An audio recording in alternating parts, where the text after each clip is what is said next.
You know what's funny? We live in a world that's absolutely obsessed with connection. Your phone buzzes every few seconds, your friends want to make plans, your family wonders why you're not more social. And society keeps telling you that the key to happiness is surrounding yourself with people. But here's the thing that nobody wants to talk about. Some of the most content, creative, and mentally strong people you'll ever meet are the ones who genuinely prefer being alone. And I'm not talking about lonely people or people who are depressed. I'm talking about individuals who actively choose solitude and actually thrive in it. So if you've ever felt guilty about canceling plans to stay home, or if you've been called antisocial for enjoying your own company, this video is going to change everything you thought you knew about solitude. Let's start with something that might surprise you. There's a massive difference between being alone and being lonely, and most people confuse the two. Loneliness is that painful feeling of emptiness, like something's missing. It's involuntary, it's distressing, and yes, it can be harmful to your mental health. But choosing to be alone? That's something entirely different. That's solitude, and it's one of the most powerful tools for personal growth that exists. People who like to be alone aren't running away from the world. They're running towards something far more valuable: themselves.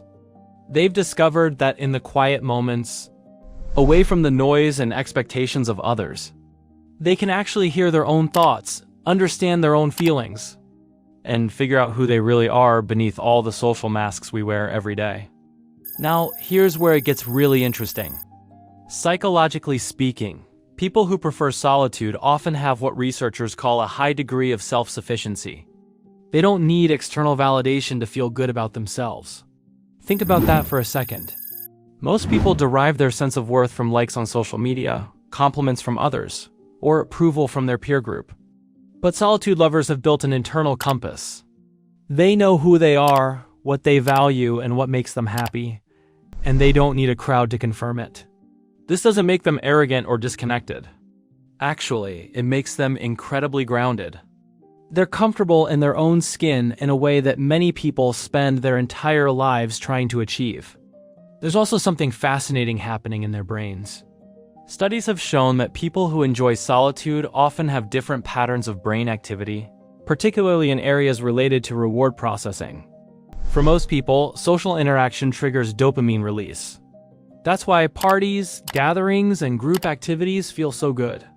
But for those who prefer alone time, they get that same dopamine hit from internal activities like reading, creating, thinking, or simply existing in their own space.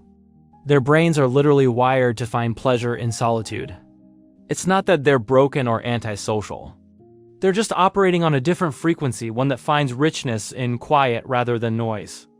Let's talk about introversion for a moment, because people always assume that liking to be alone means you're an introvert. And while there's definitely overlap, they're not the same thing. Introversion is about how you recharge your energy. Introverts get drained by social interaction and restore themselves through alone time. But you can be an extrovert who loves people and still recognize the value of solitude. You can be someone who's great at socializing, who enjoys conversations and connections, but who also craves those moments of isolation where you can decompress and reconnect with yourself. The preference for being alone is less about where you fall on the introvert-extrovert spectrum and more about self-awareness. Here's something that society really doesn't want you to know. People who like to be alone are often more creative, more productive, and more emotionally intelligent than their constantly connected counterparts. Why? Because creativity requires space. You can't think deeply when you're constantly responding to texts, attending social events, or managing the emotional needs of everyone around you. Some of the greatest artists, writers, scientists, and thinkers in history were known for their solitary habits. Einstein took long walks alone. Maya Angelou rented hotel rooms just to write in silence. Steve Jobs practiced long periods of solitude to clarify his thinking. These people understood something crucial. Breakthrough ideas don't come from brainstorming sessions and crowded rooms. They come from the quiet depths of a mind that's been given the space to wander. Now let's address the elephant in the room. If you like being alone, people have probably told you something's wrong with you.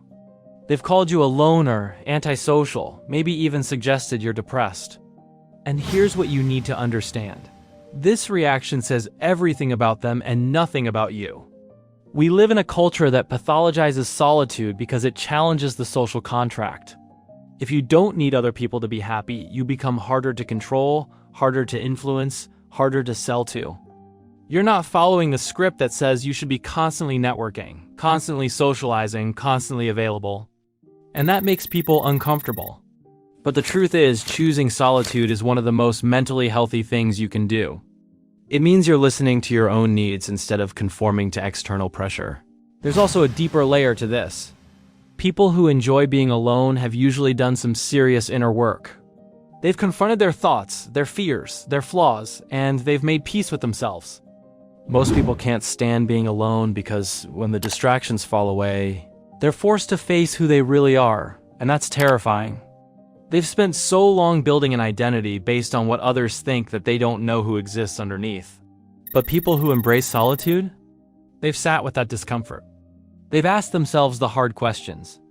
They've processed their emotions instead of numbing them with constant social stimulation. They've built a relationship with themselves that's so solid, they don't need someone else there to validate their existence. Let's get practical for a moment. What does this actually look like in everyday life?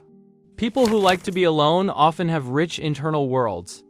They're readers, thinkers, creators. They pursue hobbies that don't require an audience. They take themselves to dinner, to movies, on trips. They find joy in activities that others might find boring or lonely. A quiet evening at home isn't something to endure until plans come along. It's the plan. It's the preference. And this isn't about being antisocial or hating people. Many solitude lovers have deep, meaningful relationships, but they choose quality over quantity. They'd rather have 2 or 3 close friends they can be authentic with than 50 shallow connections that drain their energy. They show up for people they care about, but they don't sacrifice their own well-being to maintain relationships that don't serve them. Here's what might be the most important insight. Solitude is where you find yourself, but it's also where you lose yourself in the best possible way. When you're alone, you can enter flow states more easily. You can focus without interruption. You can follow your curiosity wherever it leads without having to explain or justify it to anyone else. You can be weird, make mistakes, explore ideas that might sound stupid out loud and nobody's there to judge you. This is where growth happens. This is where you figure out what you actually think versus what you've been told to think. This is where you discover what brings you joy versus what you do because it's expected. So if you're someone who likes to be alone, here's what I want you to understand. You're not broken. You're not missing out. You're not wasting your life. You've tapped into something that most people are too afraid to explore. The power of your own company. You've learned that happiness doesn't require an audience. That fulfillment doesn't come from how many people you surround yourself with, and that the relationship you have with yourself is the foundation for every other relationship in your life. Keep protecting your solitude. Keep honoring your need for space. Keep choosing what feels right for you over what looks right to everyone else. Because in a world that's constantly pulling you in 1,000 different directions, the ability to be alone and be at peace, that's not just a preference. That's a superpower.